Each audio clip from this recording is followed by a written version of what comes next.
मानो मृतक के समान हो गए, मर ही गए हो। राम जी जब राजा हो गए तो राम जी ने यज्ञ किया अश्वमेध यज्ञ। घोड़ा को छोड़ा, ये जो भी राजा पकड़ेगा वो युद्ध करेगा। घोड़ा को छोड़ा तो 3 लोगों को रक्षा के लिए पीछे से छोड़ा। किस किस को? लक्ष्मी निधि, शत्रुघ्न, पुष्कल, और इनका प्रभारी बना दिया हनुमान जी को। चारों लोग अश्व को बचाने के लिए पीछे पीछे चले, घोड़ा आगे आगे चला। बहुत से राजाओं से युद्ध हुआ। जब वह यज्ञ का राम जी का घोड़ा देवपुर नामक नगर में पहुंचा, वहां पर एक परम शिव भक्त राजा थे, उनका नाम था वीरमणि। वीरमणि जी ने घोड़े को पकड़ लिया, बांध लिया, तो हनुमान जी और शत्रुघ्न जी युद्ध करने को तैयार हो गए।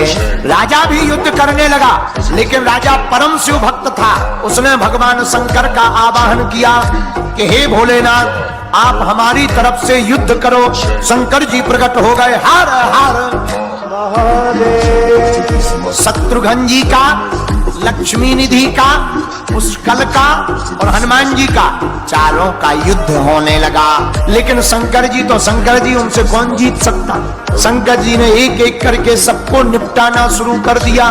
शत्रुघ्न जी को मूर्छित कर दिया।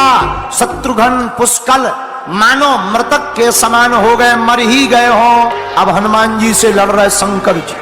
हनुमान जी लड़ते लड़ते शंकर जी से बोले, हमने सुना था तुम तो बड़े वाले राम भक्त हो, लेकिन तुम तो बड़े वाले विरोधी निकले। हम तुम्हें राम भक्त मानते थे, लेकिन तुम तो विरोधी निकले। राम जी के भाई को ही मारने का दुस्साहस कर रहे हो। शंकर जी बोले, बात तो सही है तो हम राम जी के भक्त, लेकिन हमारा भक्त है वीरनिधि, वीरमणि, ये हमारा चेला है और शिष्य को बचाने का धर्म गुरु का है।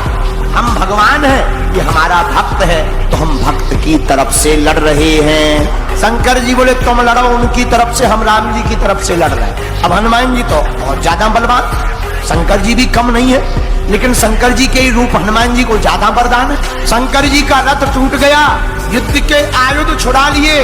जब आयुध छुड़ा लिए तो शंकर जी ने हार स्वीकार कर ली, हम हार गए, बताओ अब हमें क्या करना है? हनुमान जी बोले, तुमसे काम लिया जाएगा। क्या काम? शंकर जी बोले, तुम जब तक हमारे शत्रुघ्न भैया, पुष्कल, लक्ष्मी निधि, इनकी रक्षा करो, इनको कुछ हो ना पाए, यम के दूत इन्हें लेना जा पाए, तब तक हम क्षीर सागर के पास जाकर द्रोणाचल के यहाँ से अपनी पूंछ में लपेट करके संजीवनी बूटी लेकर आ रहे हैं। शंकर जी बैठ गए, हनुमान जी भागे भागे गए, द्रोणाचल पर्वत को अपनी पूंछ में लपेटा। देवता आ गए, महाराज पूरा पर्वत ही मत ले जाओ, बूटी ले जाओ। पर्वत ले जाओगे हम लोगों को दिक्कत हो जाएगी, जड़ी बूटी ले जाओ। हनुमान जी बोले, ठीक है। हनुमान जी को संजीवनी बूटी दे दी। हनुमान जी वो जड़ी लेकर आए, तब तक देखा कि भगवान शंकर तो वहां पर हैं, लेकिन जो पुष्कल जी हैं उनका शरीर शांत हो गया। आंखों में आंसू आ गए। हनुमान जी रोने लगे कि पुष्कल का अगर शरीर चला गया हमारे होते हुए, तो हम राम जी को क्या जवाब दें? और रोते रोते हनुमान जी ने पुष्कल की जीभ में मृत संजीवनी बूटी को डालकर कहा, आज तक अगर ये हनुमान सदा बाल ब्रह्मचारी रहा हो तो पुष्कल के प्राण पुनः जीवित हो जाए। आज तक अगर रामदूत हनुमान ने किसी भी स्त्री को मां और बहन के अलावा किसी और दृष्टि से देखा हो तो जीवित ना हो, और अगर आज तक हनुमान ने सभी स्त्रियों को मां और बहन की दृष्टि से देखा है तो तत्क्षण पुष्कल के प्राण बच जाए। जैसे ही बूटी डाली, पुष्कल की आंखें खुल गईं, राम राम राम कहते हुए जीवंत हो गए।